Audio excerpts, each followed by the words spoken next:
Uma igreja com propósitos, de Rick Owens. Parte 1, capítulo 2. Mitos sobre crescimento de igreja. Compre a verdade e não abra mão dela, nem tampouco da sabedoria, da disciplina e do discernimento. Provérbios 23:23. As crianças que vivem nos Estados Unidos aprendem muitas lendas. Papai Noel traz os presentes numa carruagem puxada por renas voadoras. A fada dos dentes trocam dentes de leite por dinheiro. O coelhinho da Páscoa esconde ovos e balas. O castor que olha a própria sombra prevê a duração do inverno. A lua é feita de queijo suíço. Algumas dessas lendas são inofensivas. Outras, porém, são bastante prejudiciais. Gosto das passagens bíblicas em que Jesus desafia as lendas ou a sabedoria popular de sua época. O Novo Testamento cita 20 vezes Jesus usando a frase: "Vocês ouviram o que foi dito? Mas eu lhes digo."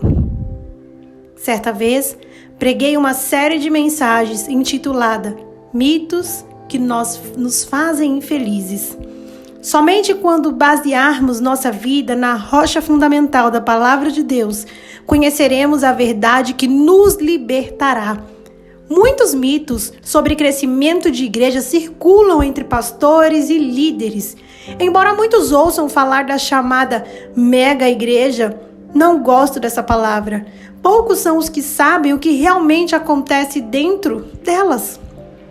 E muitas suposições equivocadas acabam surgindo por inveja, por medo, por ignorância. Se você realmente quer ver o crescimento de sua igreja, você deve estar disposto a reavaliar os diversos mitos a respeito de igrejas grandes que experimentam crescimento. Mito 1. A única coisa que importa para as igrejas grandes é a frequência. A verdade é que sua igreja não irá crescer se essa for sua única preocupação. Durante toda a existência de nossa comunidade, apenas 2 vezes tivemos culto com o alvo de alcançar determinado número de pessoas. E em ambos foram realizados no primeiro ano de atividades. Não priorizamos a frequência. Nossa meta é alcançar e integrar as pessoas que Deus nos envia. Campanhas para atrair as pessoas à igreja, com propagandas dirigidas, pode funcionar uma vez, mas elas não retornarão se a igreja não lhe der o que prometeu. Para manter um crescimento sólido, é necessário oferecer algo que elas não possam conseguir em nenhum outro lugar. Se você prega a mensagem positiva e transformadora das boas novas de Cristo, se os membros estão animados pelo que Deus tem feito na sua igreja, se você lhe proporciona um culto em que podem trazer os amigos não cristãos, sem se sentir envergonhados, e se você tem um planejamento para formar, treinar e enviar aqueles que ganhou para Cristo, os números serão seu menor problema. As pessoas tendem a se congregar em igrejas que possuam essas qualidades. Este fato é constatado em todo o mundo. O crescimento sadio e duradouro e multidimensional, minha definição de crescimento genuíno, apresenta 5 aspectos. O crescimento de toda a igreja deve ser mais caloroso por meio da comunhão, mais profundo por meio do discipulado, mais forte por meio da adoração, mais abrangente por meio do ministério e numericamente maior por meio do evangelismo. Em Atos, capítulo 2, versículo 42 a 47, esses 5 itens aparecem na descrição da igreja de Jerusalém. Os primeiros cristãos reuniam-se, edificavam uns aos outros, adoravam, ministravam e evangelizavam. Como resultado, o Senhor lhe acrescenta diariamente os que iam sendo salvos. Versículo 47. 2 coisas se destacam nesse versículo. 1. Deus deu o crescimento à igreja depois que ela fez sua parte, cumprindo os 5 propósitos. 2.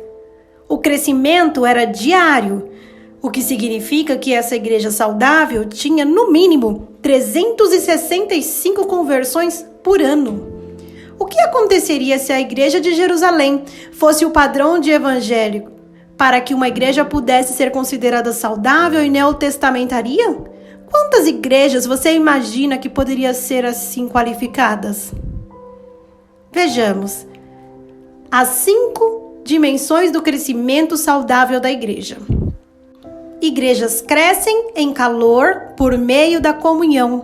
Igrejas crescem em profundidade por meio do discipulado.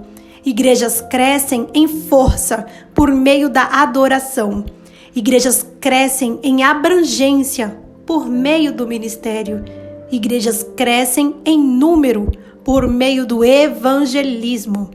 O crescimento é resultado natural de uma igreja saudável. E ela só terá essa característica se for bíblica, quanto à sua mensagem equilibrada, quanto ao seu propósito. Para isso, os 5 propósitos da igreja neotestamentária devem estar em perfeito equilíbrio. Essa condição, no entanto, não acontece de forma natural. Na verdade, é preciso trabalhar continuamente para corrigir os desequilíbrios. É inerente à natureza humana enfatizar os aspectos que mais apreciamos em nossa igreja. Desenvolver de forma consciente as estratégias é uma estrutura que nos obrigue a dar atenção igual a cada propósito. É o verdadeiro significado de uma igreja com propósito. Mito 2. Igrejas grandes crescem à custa de igrejas menores.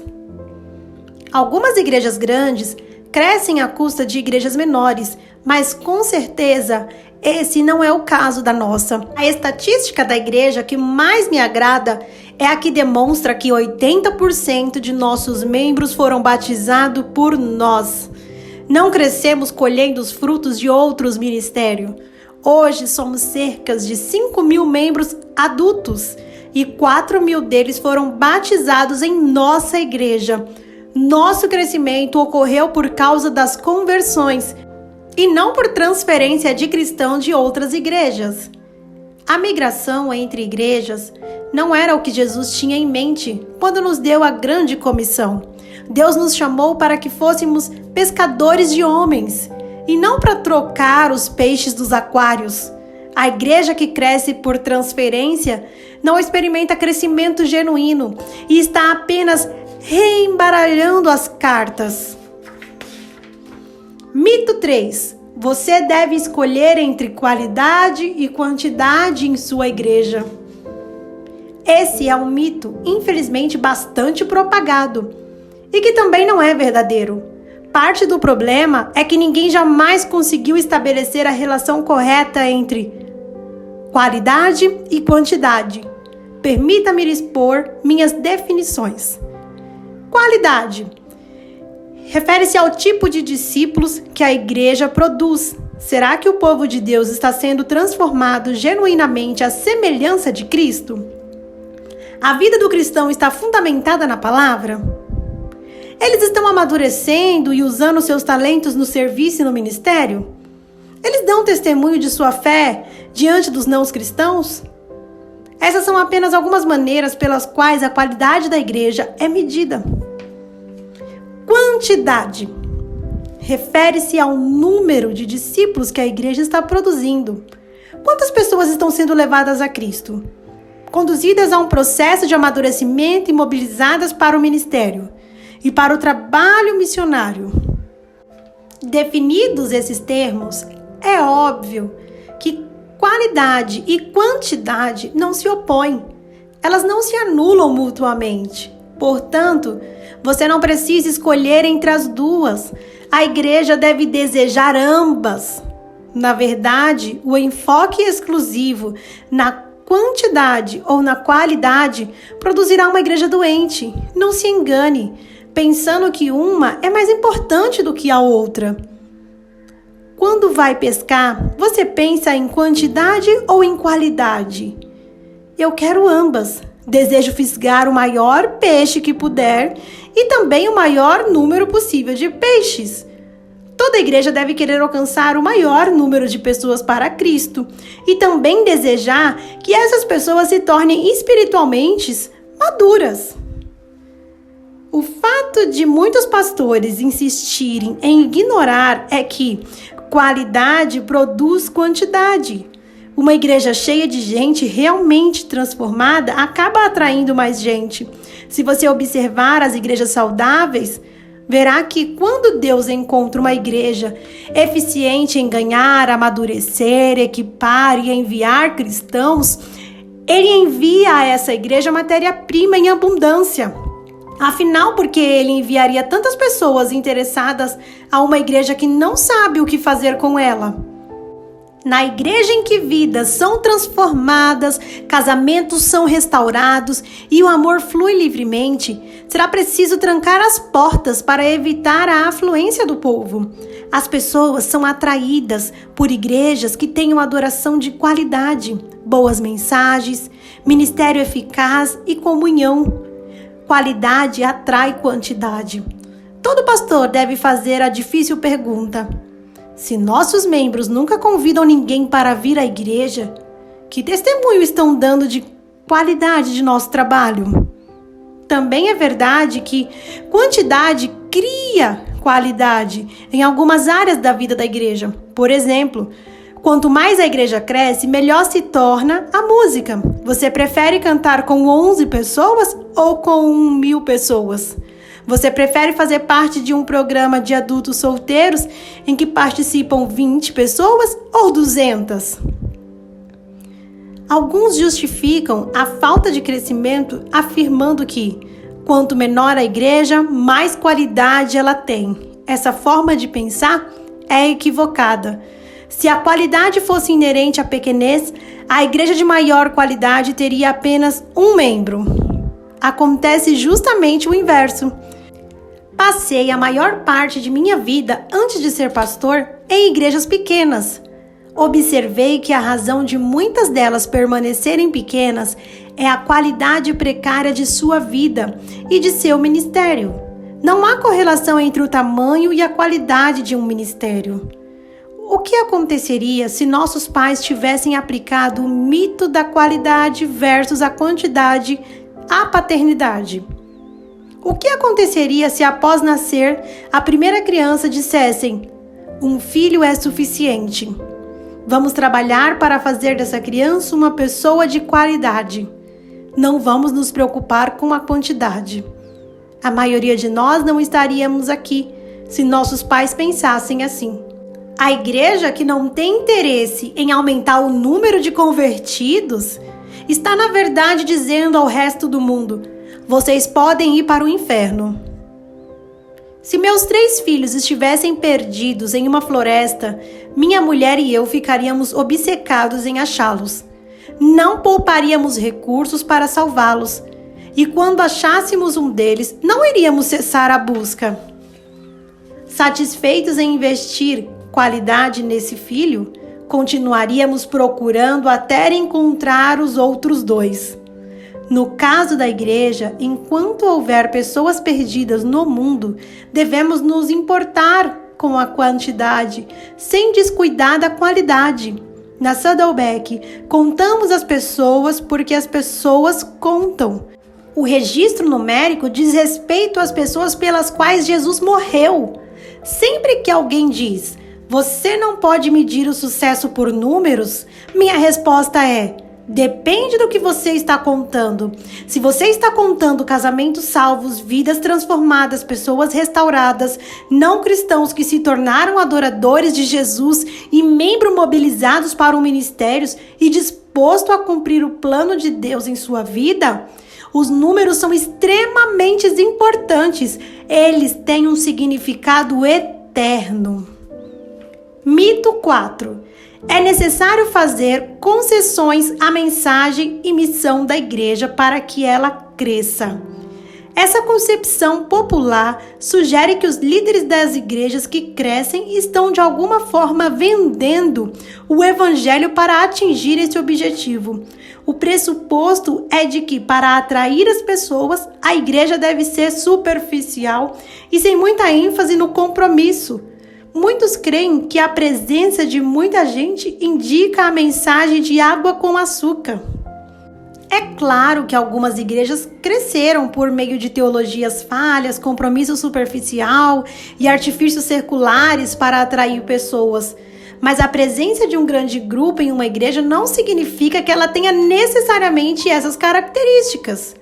Enquanto algumas grandes igrejas fazem concessão à sua mensagem e missão, outras, como Saddleback, são injustamente classificadas segundo essa categoria por terem crescimento. Tal associação é muito infeliz.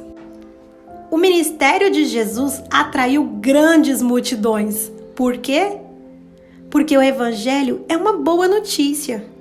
Ele possui o poder de atração quando é claramente apresentado. Jesus disse: "Quando for levantado à terra, atrairei todos a mim."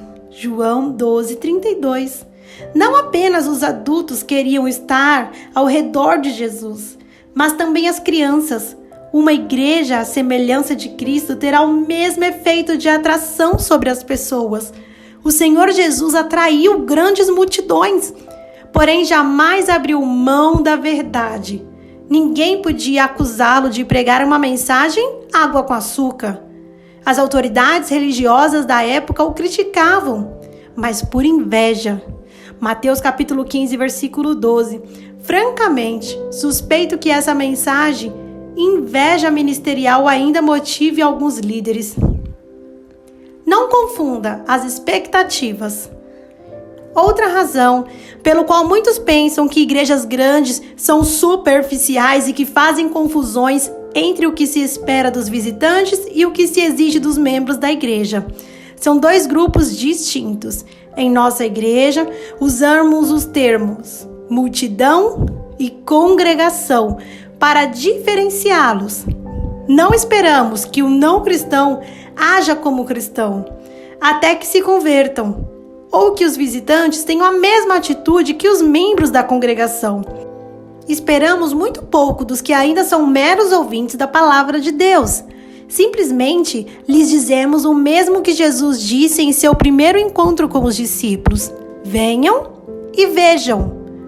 Convidamos os não cristãos a nos visitar a fim de que possam ver por si mesmo o que é a igreja. No entanto, requeremos um grande compromisso dos que desejam se juntar a nós. Citarei mais detalhadamente no capítulo 17 o que todos os candidatos devem fazer. O curso de membresia, assinar um pacto, ao fazê-lo, concordar em contribuir financeiramente, servir ao ministério, compartilhar sua fé, seguir a liderança, evitar fofocas, manter um estilo de vida reto. Em nossa comunidade também existe disciplina, algo raro nos dias de hoje. Se você não cumprir o pacto de membresia, será eliminado do hall de membros. Todos os anos tiramos centenas de nomes do nosso cadastro. Os nossos membros também concordam em frequentar classes adicionais nas quais assinam pactos de crescimento, que inclui contribuir com o dízimo, passar diariamente um tempo com Deus e participar semanalmente de grupos de estudo. Uma das razões pelas quais nossa igreja não tem tido grande crescimento por transferência é o fato de exigirmos de nossos membros muito mais do que a maioria das igrejas requer dos seus. Descobrimos que o desafio de um compromisso sério acaba atraindo as pessoas, em vez de afugentá-las. Quanto maior o compromisso exigido, mais intensa a resposta. Muitos não cristãos estão enfadados com o que o mundo oferece. Estão procurando algo superior a eles mesmos, algo que vale a pena dedicar a vida. Exigir compromisso não afasta pessoas. O que afugenta é como muitas igrejas definem essa dedicação. Na maioria das vezes, as igrejas falham em explicar o propósito, o valor e os benefícios de uma vida comprometida e não dispõe de um processo pela qual o cristão possa aumentar gradativamente sua dedicação. Ser contemporâneo sem fazer concessões. O cristão realmente envolvido no ministério não se limita à teoria, ele está disposto a encarar a tensão, que Russell e Marshall chama nosso chamado de ambidestro. Em uma mão está a responsabilidade de permanecer fiel à palavra de Deus. Na outra está a responsabilidade de ministrar a um mundo em constante transformação. Infelizmente, muitos cristãos não se dispõem a viver sob esse tipo de pressão e se isolam em um dos dois extremos. Algumas igrejas, por temer a contaminação do mundo, isolam-se da cultura do mundo contemporâneo. Ainda que a maioria das igrejas não se isole tanto quanto os AMEs, que se recusam até a andar de carro, muitas igrejas americanas acham que a década de 1950 foi a era dourada e estão determinadas a manter aquela época em suas igrejas.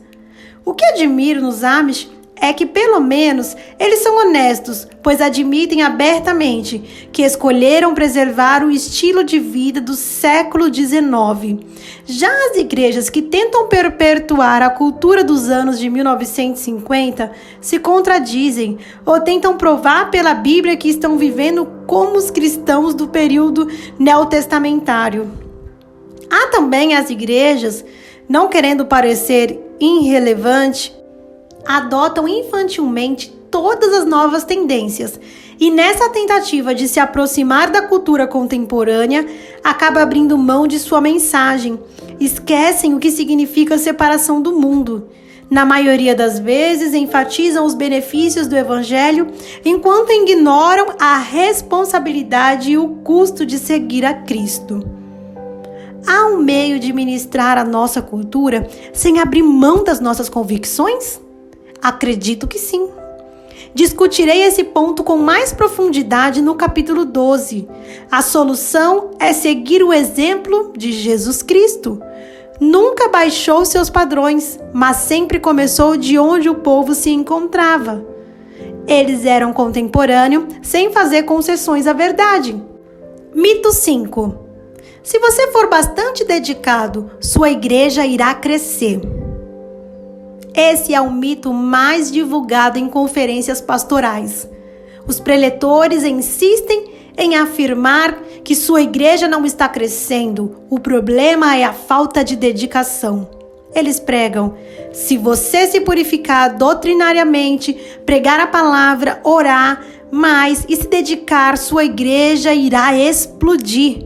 Isso nos soa simples e espiritual, mas não é verdade. Em vez de sair encorajados de tais conferências, os pastores voltam para casa frustrados e com forte sensação de culpa. Conheço centenas de pastores dedicados, cujas igrejas não crescem. Eles são fiéis à palavra de Deus, oram com sinceridade e pregam mensagens sólidas. A dedicação deles é inquestionável. Ainda assim, as igrejas pastoreadas por eles não experimentam o crescimento. É um verdadeiro insulto dizer isso. Ocorre por falta de dedicação. Poucas coisas me deixam mais irritado. Eles são homens bons e santos e servem a Deus de todo o coração. No entanto, é necessário mais que dedicação para levar a igreja ao crescimento. Devemos usar a habilidade. Um dos meus versículos favoritos é Eclesiastes 10:10. Se o machado está cego e sua lâmina não for afiada, é preciso golpear com mais força, agir com sabedoria, assegurar o sucesso. Observe que Deus diz que habilidade, não apenas a dedicação, garante o sucesso. Se tenho madeira para lenha, vou obter melhor resultado se antes eu afiar o machado. A questão é trabalhar bem e não arduamente. Reserve parte do tempo para aprender as habilidades necessárias ao seu ministério. A longo prazo, você irá economizar tempo e será mais sucedido. Afie seu machado ministerial, lendo livros, participando de conferências, escutando fitas ou CDs, observando os que trabalham bem. Afiar o machado jamais será um desperdício de tempo. A habilidade traz o sucesso. Temos em nossa igreja vários pilotos que trabalham nas principais empresas aéreas. Eles dizem que não importa quanto tempo tenham de voo, as empresas exigem 2 vezes ao ano que eles passem 1 semana em treinamento, aprimorando suas habilidades. Quando lhes pergunto por que treinar com tanta frequência, a resposta é: a vida de outras pessoas depende de nossa habilidade. Isso também vale para o ministério. Será que devemos ser menos cuidadosos em manter nossas habilidades atualizadas? Na Southern Black, oferecemos anualmente uma conferência de treinamento básico para líderes e pastores. Ainda que nossos companheiros sejam bastante conhecedores dos propósitos, das estratégias e da estrutura da igreja, exijo que cada um deles participe das atividades. Todos nós precisamos ter as perspectivas renovadas, as habilidades aprimoradas regularmente. A razão pelo qual o apóstolo Paulo era tão eficiente em implantar e desenvolver igrejas era a sua competência. Em 1 Coríntios, capítulo 3, versículo 10, ele admite: conforme a graça de Deus que me foi concedida, eu, como sábio construtor, Paulo era um especialista em edificar igrejas e não o fazia de maneira displicente. Não era somente dedicado, ele também sabia usar ferramentas certas. Devemos também aprender a usá-las. Se tudo que temos é um martelo em nossa caixa de ferramenta ministerial, nossa tendência é tratar tudo como prego. A Bíblia também compara o ministério com a agricultura, outra área que exige habilidade. O agricultor pode ser dedicado e trabalhar bastante, mas também precisa saber usar o equipamento apropriado. Se tentar colher milho com uma colheitadeira de trigo, certamente destruirá a colheita. Se colher tomates como se colhe algodão, acabará transformando a plantação em extrato de tomate.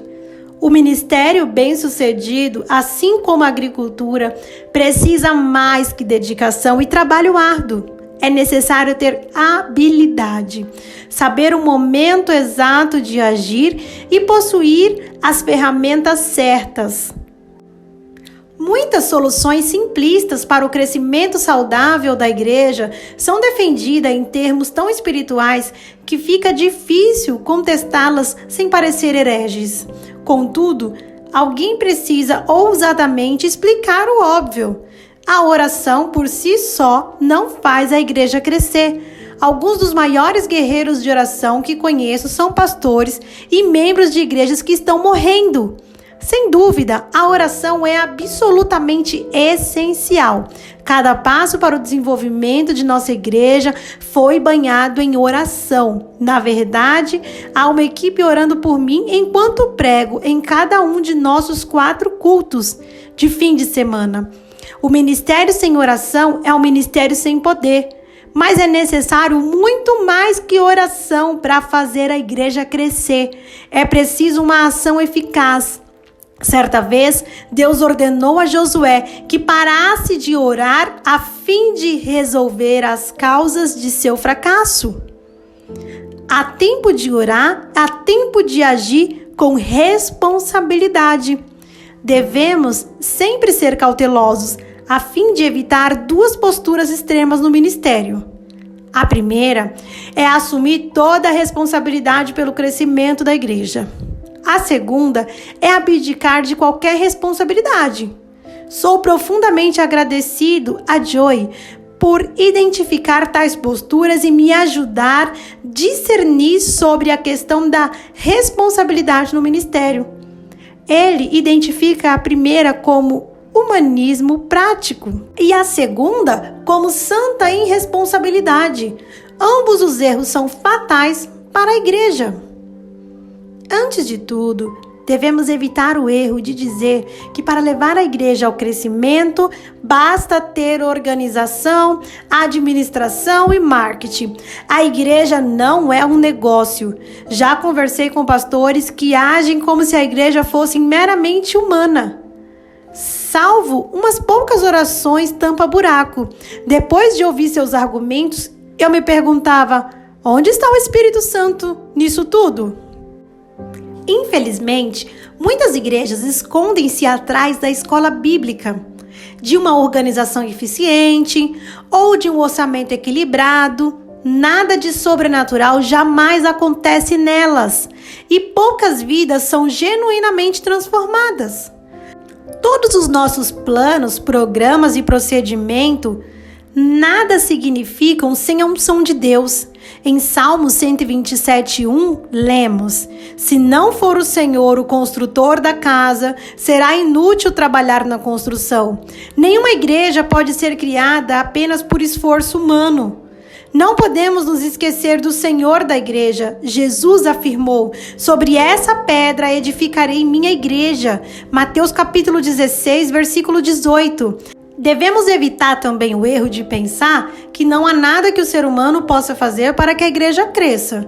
Isso é muito comum nos dias de hoje. Alguns pastores acreditam que o planejamento, organização, propaganda e esforços são atos arrogantes, anti-espirituais e até pecaminosos, e que nossa única função é sentar e ficar observando enquanto Deus faz toda a obra. Você encontra muitos ensinamentos como esse em livros sobre reavivamento, no desejo sincero de enfatizar a obra de Deus. O esforço humano é visto como maligno. Essa forma de pensar produz cristãos pacíficos, que geralmente usam desculpas que soam espirituais para justificar a falta de crescimento da sua igreja. A Bíblia afirma claramente que Deus nos deu papel crucial em relação à sua vontade nesse mundo. O crescimento da igreja é uma parceria entre Deus e o homem.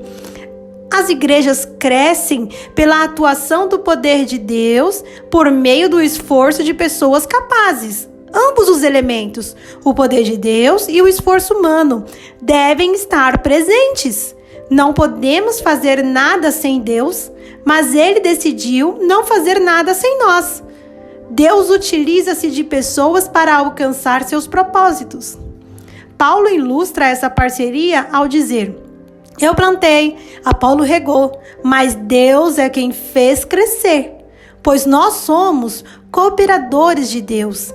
Vocês são lavouras de Deus, edifício de Deus. 1 Coríntios capítulo 3, versículos 6 ao 9. Deus fez sua parte depois que Paulo e Apolo fizeram a deles. O Novo Testamento está cheio de analogias sobre crescimento de igreja, de onde extraímos nossos princípios, plantando e cultivando o jardim de Deus. 1 Coríntios 3, 5 ao 9. Edificando o edifício de Deus. 1 Coríntios 3, 10 ao 13. Fazendo a colheita nos campos de Deus. Mateus capítulo 9, versículo 37 e 38. Fazendo crescer o corpo de Cristo. Romanos 12, 4, 8. Efésios capítulo 4, versículo 16. Um exemplo do Antigo Testamento está no livro de Josué. Deus não agiu pelos israelitas quando ordenou que tomassem posse da terra. Ofereceu-lhes, em vez disso, uma parceria e um papel a desempenhar. Mas devido ao medo e à passividade, os israelitas morreram no deserto. Enquanto esperamos que Deus trabalhe para nós, Ele espera trabalhar por meio de nós. Mito número 6. Existe uma chave secreta para o crescimento da igreja. Crescimento de igreja é um assunto muito complexo. Geralmente não é resultado de um único fator. Se o pastor atribuiu o crescimento de sua igreja a um motivo, está simplificando o que aconteceu, ou talvez desconheça a verdadeira razão do crescimento. Em meus contatos com os líderes de igrejas que participam do treinamento da Saddleback, identifiquei alguns fatores básicos que minha equipe chama regras de Rick para o crescimento. Primeiro, existe mais de uma maneira de fazer que a igreja cresça. Posso apontar igrejas que estão crescendo, mesmo usando estratégias opostas às nossas. Algumas igrejas crescem por causa da escola bíblica ou por meio de reunião nos lares. Outras utilizam músicas contemporâneas ou ainda músicas tradicionais. Há igrejas em crescimento que sustentam um programa de visão organizado, enquanto outras nunca tiveram tal programa. Segundo, são necessários todos os tipos de igreja para atingir todos os tipos de pessoas. Graças a Deus, não somos todos iguais. Deus ama a variedade. Se todas as igrejas fossem iguais, alcançaríamos somente um pequeno segmento do mundo. Na área musical, por exemplo, imagine os estilos de músicas necessários para alcançar os vários tipos de cultura. De vez em quando, ouço alguém dizer que todas as igrejas deveriam se reunir uma só denominação, em que todos pensassem de maneira igual. Discordo totalmente. Creio que a diversidade é um benefício e não uma fraqueza. Deus utiliza as estratégias diferentes para alcançar grupos diferentes. Não estou falando de igrejas que se desviam da verdade bíblica. A mensagem de Cristo não pode mudar nunca. Não confunda método com verdade. Mensagem não pode nunca ser alterada. Os métodos, porém, devem mudar a cada geração. Por fim, jamais devemos criticar o que Deus está abençoando. Ainda que o estilo do ministério não nos deixe muito à vontade, é surpreendente a frequência com que Deus abençoa ideias das quais discordo e métodos que não entendo.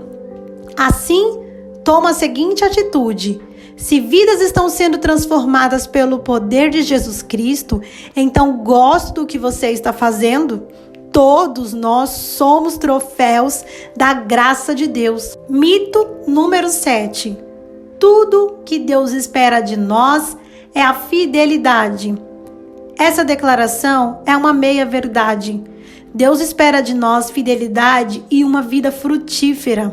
Dar frutos é um tema essencial no Novo Testamento.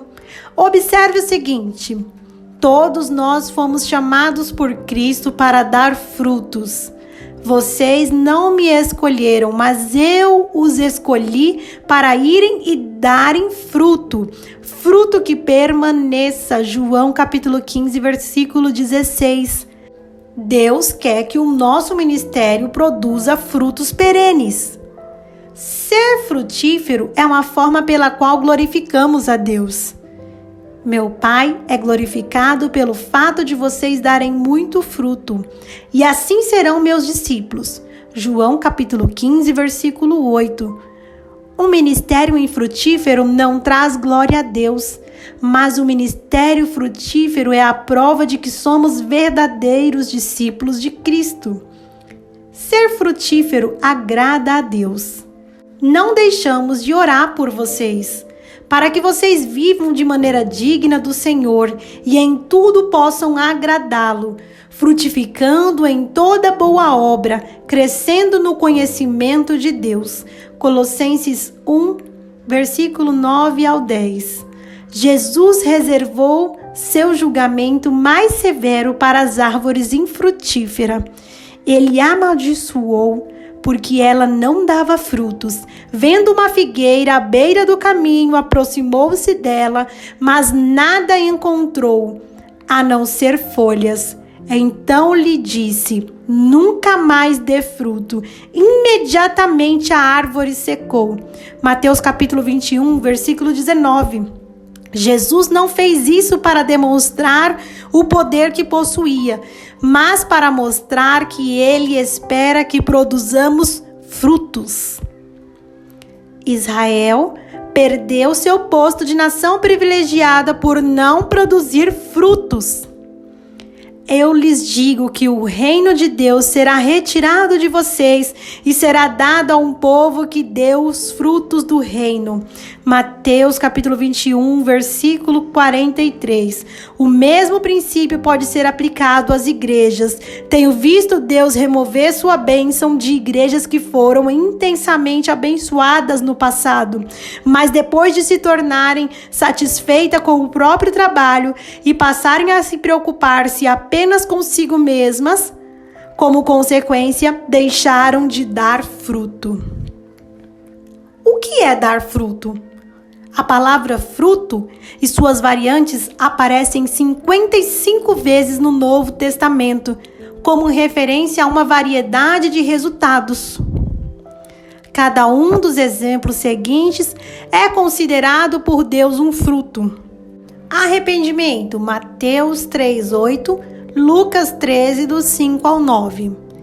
Prática da verdade, Mateus 7:16 ao 21, Colossenses do 1 ao 10. Orações e responsabilidades, João 15, do 7 ao 8. Ofertas em dinheiro, Romanos 15, 28. Caráter cristão e conquista de almas para Cristo, Romanos 1 e 13. Paulo declara o motivo por que desejava pregar em Roma. Meu propósito é colher alguns frutos entre vocês, assim como eu tenho colhido entre os demais gentios. Romanos 1:13. O fruto do cristão é o outro cristão. Considerando a grande comissão de que Jesus incumbindo a igreja, creio que a definição de dar frutos deve incluir o crescimento por meio da conversão de almas. Paulo referia-se aos primeiros convertidos de determinado lugar como o primeiro fruto da Acaia. 1 Coríntios capítulo 16, versículo 15. A Bíblia identifica claramente o crescimento numérico com fruto. Jesus enfatizou a verdade de que Deus esperava que sua igreja cresça. Paulo fazia a ligação entre a produção de frutos e o crescimento da igreja. Por todo o mundo, este evangelho vai frutificando e crescendo, como também ocorre entre vocês, desde o dia em que ouviram e entenderam a graça de Deus em toda a sua verdade. Colossenses capítulo 1, versículo 6. Sua igreja está produzindo frutos e crescendo? Você está vendo novos convertidos sendo adicionados à congregação? Deus quer que sua igreja seja fiel, mas também frutífera. Uma qualidade sem a outra é como um avião com apenas uma asa. Resultado numérico não são uma justificativa para ser infiel à mensagem, mas também não podemos usar a fidelidade para nos desculpar por sermos ineficazes. As igrejas que têm pouca ou nenhuma conversão costumam justificar sua ineficácia com a seguinte declaração: Deus nos chamou para sermos bem-sucedidos. Ele nos chamou para sermos fiéis. Discordo totalmente. Uma vez que a Bíblia é clara em afirmar que Deus espera de nós tanto o sucesso quanto a fidelidade. O que importa é como você define os termos sucesso e fidelidade. Defino como sucesso o cumprimento da grande comissão. Jesus deu uma tarefa à igreja, sobre a qual seremos bem-sucedidos ou não. Por essa definição, toda igreja deve desejar ser bem-sucedida. Qual a alternativa? O oposto de ser bem-sucedido não é ser fiel, e sim falhar. A igreja que não obedece à grande comissão está falhando em cumprir seu propósito, não importa o que faça. O que é fidelidade? Costumamos defini-la em termos de fé ou crença. Se nos firmarmos em crenças ortodoxas, estaremos cumprindo o mandamento de ser fiel, autodenominando-nos defensores da fé. Mas Jesus quis dizer muito mais que aderir a determinadas crenças quando usou essas palavras. Para ele, fidelidade relacionava-se a comportamento, uma disposição para sermos frutíferos. Temos um exemplo muito claro disso na parábola dos talentos. Mateus capítulo 25, versículo 14 ao 30. Os 2 homens que duplicaram seus talentos foram chamados servos bons e fiéis pelo seu mestre. Em outras palavras, provaram sua fidelidade por terem enfrentado os riscos que produziram frutos.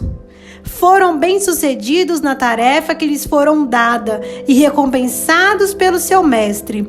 O servo passivo e medroso, que nada fez com seu talento, não produziu resultados para o seu mestre, porque não quis arriscar. Foi chamado mau e negligente. Em contraste com os outros 2, que foram chamados fiéis, por terem produzido resultados. A moral da história é clara. Deus espera ver resultados. Nossa fidelidade é demonstrar por meio de nossos frutos.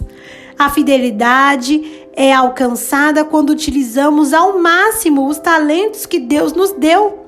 É por isso que comparar as igrejas é uma forma ilegítima de medir o sucesso. Sucesso não é uma igreja se tornar maior que a outra, e sim produzir o maior número de frutos por meio de seus dons, oportunidades e potencial. Cristo não exige uma produção além da nossa capacidade, mas espera que nosso potencial seja totalmente explorado por meio do poder que Ele exerce em nossa vida. Isso é muito mais do que a maioria de nós julga possível. Esperamos muito pouco de Deus e fazemos pouco para Ele. Se você não enfrentar nenhum risco em seu ministério, então não é necessário ter fé. Se seu ministério não necessita de fé, você está sendo infiel. Como você define fidelidade? Acha que está sendo fiel à palavra de Deus quando insiste em comunicá-la de forma ultrapassada? Pensa que está sendo fiel quando exerce um ministério de forma que lhe seja confortável? Ainda que não produza frutos? Imagina que está sendo fiel a Cristo quando valoriza mais as tradições humanas que a missão de alcançar almas para Ele?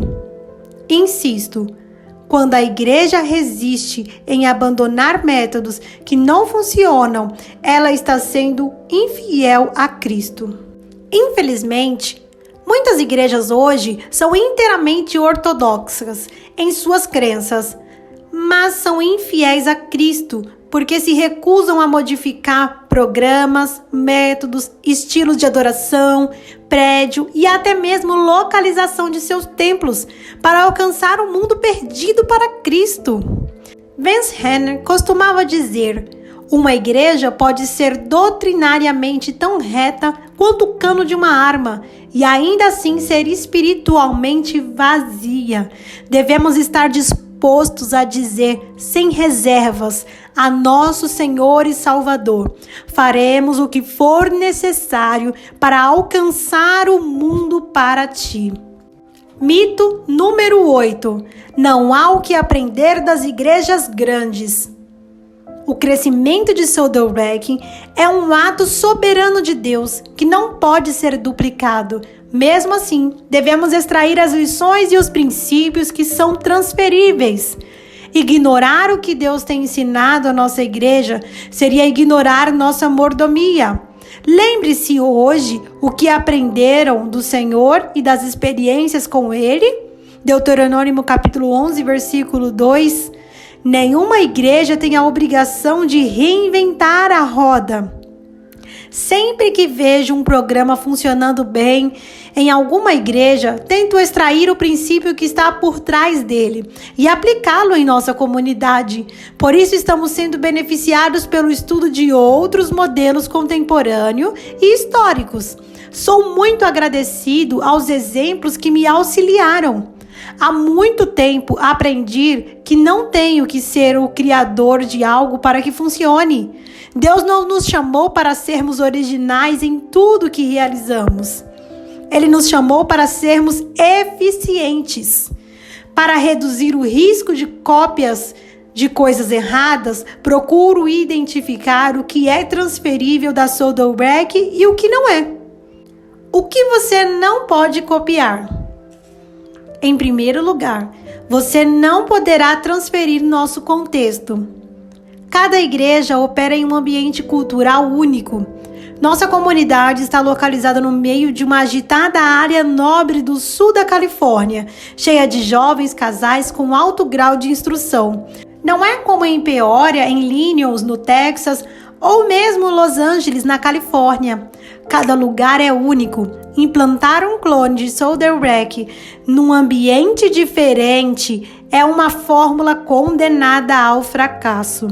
Apesar dessa clara advertência, muitos tentaram e agora se perguntam por que não deu certo.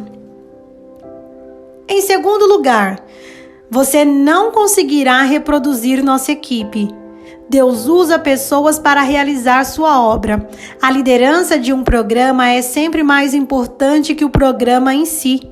Passei 15 anos construindo um time que é mais eficiente que qualquer um de nós isoladamente. Como indivíduos, somos pessoas bastante comuns. Quando estamos juntos, porém, de alguma forma, a combinação de nossos dons, personalidades e histórias cria uma poderosa sinergia que intriga especialistas em administração e nos permite realizar tarefas impressionantes. Em terceiro lugar, você não pode ser igual a mim. E ninguém, em juízo perfeito, gostaria de ter minhas fraquezas. Somente eu posso ser eu. E só você pode ser você. Deus determinou que fosse assim.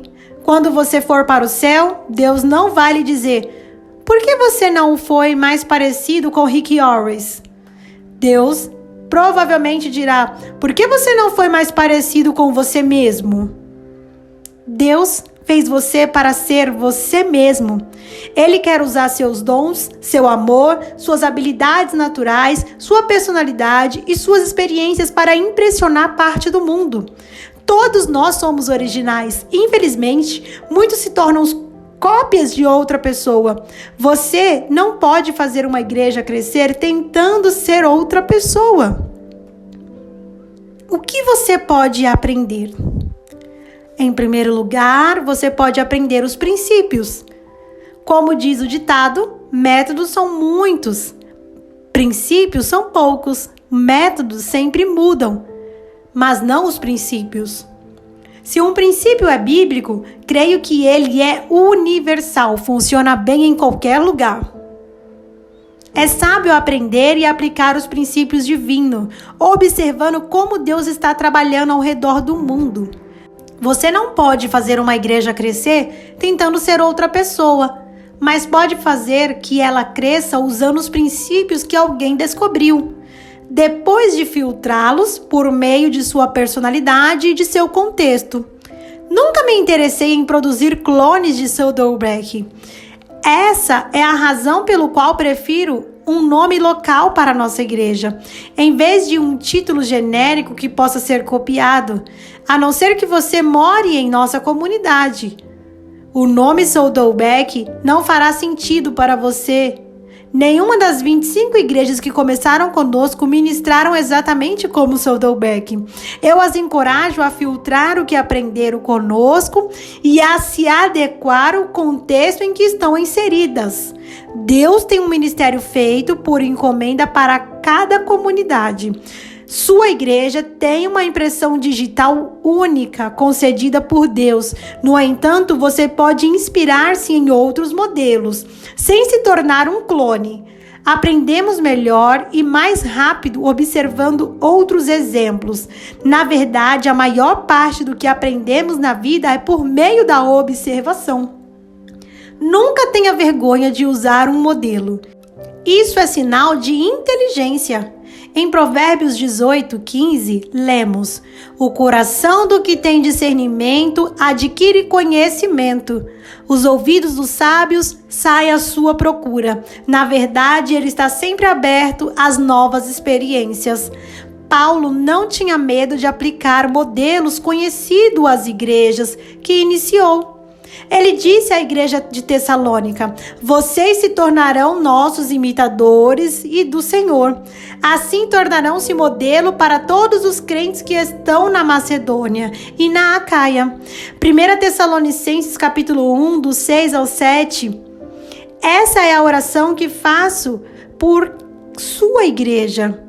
Espero que você possa aprender como Saddleback e então se torne um modelo para outras igrejas. Nossa comunidade não é de forma alguma uma igreja perfeita, mas saudável. Assim como meus filhos nunca serão perfeitos, mas são saudáveis. Ela não precisa ser perfeita para se tornar um modelo.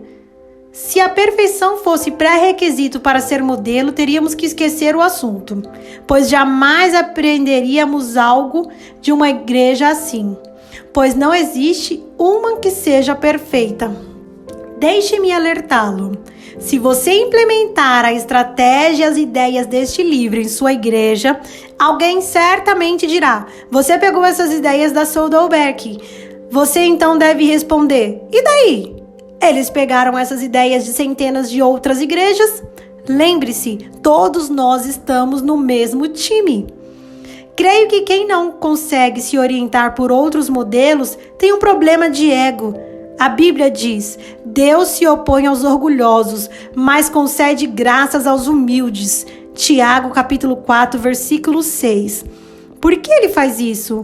Uma das razões é porque a pessoa que está cheia de orgulho é incapaz de aprender. Ela acha que sabe tudo. Percebi que quando alguém pensa que tem todas as respostas na maioria das vezes, isso significa que desconhece várias questões. Minha meta é aprender o máximo possível com o maior número possível de pessoas. Tento aprender com pessoas que me criticam, discordam de mim e até mesmo com os meus inimigos. Em segundo lugar, você pode aprender um processo. Este livro discorre sobre os processos e não sobre programas. Ele oferece um sistema para o desenvolvimento de sua igreja e para o equilíbrio de seus propósitos. Tenho observado a estratégia da igreja de Saddleback para convencer pessoas a trabalharem sobre as duras demandas de uma igreja que cresce rapidamente. E estou confiante de que o processo dirigido por propósitos pode funcionar em igrejas com taxas de crescimento razoável. Agora percebemos que esse processo produz cristãos fortes e frutíferos em milhares de igrejas de pequeno e médio porte. Não é estratégia exclusiva para megas igrejas. As pessoas esquecem-se de que nossa igreja um dia foi pequena. Crescemos usando o processo dirigido por propósito. Muitos líderes de igrejas já me disseram: depois que lhe expliquei como agimos, qualquer um pode fazer isso. Então respondo: essa é a questão. Igrejas saudáveis são alicerçadas em processos e não em personalidades. Em terceiro lugar, você pode aprender alguns métodos. Nenhum deles foi feito para durar eternamente ou para funcionar em qualquer lugar, mas isso não lhe tira o mérito. Atualmente, os métodos de crescimento de igreja não desfrutam boa reputação. Em alguns círculos são considerados não espirituais e até mesmo carnais. Isso ocorre porque alguns entusiastas do crescimento têm enfatizado os métodos negligenciado a sã doutrina e a obra do Espírito Santo. Por isso, alguns se tornam extremistas, recusando-se a adotar qualquer tipo de método. Toda igreja utiliza algum tipo de metodologia, intencionalmente ou não. A questão não é decidir se a igreja irá ou não utilizar os métodos. O problema é quais métodos utilizar e se eles são bíblicos e eficazes. Métodos são expressões de princípios. Há muitas formas de expressar princípios bíblicos em culturas diferenciadas. O livro de Atos tem muitos exemplos de como os primeiros cristãos usavam métodos diversos em diferentes situações. Quando estudamos as igrejas de hoje, fica óbvio que Deus usa os mais diversos meios e tem abençoado alguns mais que outros. Fica evidente também que alguns métodos funcionam no passado, já perderam a eficácia. Infelizmente, um dos pontos mais fortes do cristianismo é a capacidade de modificar métodos, quando confrontados com novas culturas e novos tempos. A história ilustra claramente a contínua criação de novos odres. Deus concede à sua igreja novas estratégias para alcançar a nova geração. Em Eclesiastes 3:6, lemos: há um tempo de guardar, o tempo de jogar fora. Esse versículo pode ser aplicado à metodologia. A cada geração, a igreja deve decidir quais os métodos que devem ser mantidos e quais devem ser descartados. Você provavelmente não irá gostar de algumas estratégias que adotamos lá na Saddleback. Tudo bem, não espero isso, porque também nem todas as outras coisas estamos fazendo são de meu agrado. Leia este livro como se estivessem comendo um peixe. Aproveite a carne e jogue fora as espinhas. Adote e adapte o que puder. Uma das mais importantes qualidades da liderança é saber distinguir o que é essencial do que não é. O método deve estar sempre subjugado à mensagem. Quando você lê um livro sobre saúde ou crescimento da igreja, não se deixe confundir quanto ao que é fundamental e quanto ao que é secundário. Questões fundamentais. Quem é nosso mestre? Qual é a nossa mensagem? Qual é a nossa motivação? Questões secundárias. Qual é o nosso mercado? Quais são nossos modelos e quais são nossos métodos? Albert Einstein lamentava o que para ele era uma das grandes fraquezas do século XX, a tendência de confundir os meios com os fins. Para uma igreja, isso é especialmente perigoso. Não devemos nos apaixonar por nossos métodos, a ponto de perder de vista nossa missão e esquecer nossa mensagem.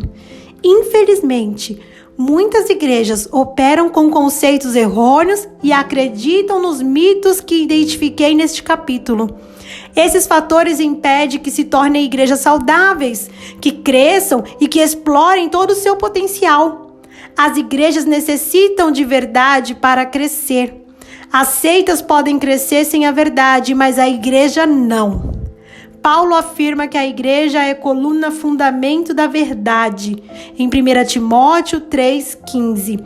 Na segunda parte deste livro, veremos como construir o alicerce da verdade, no qual Deus edifica a sua igreja.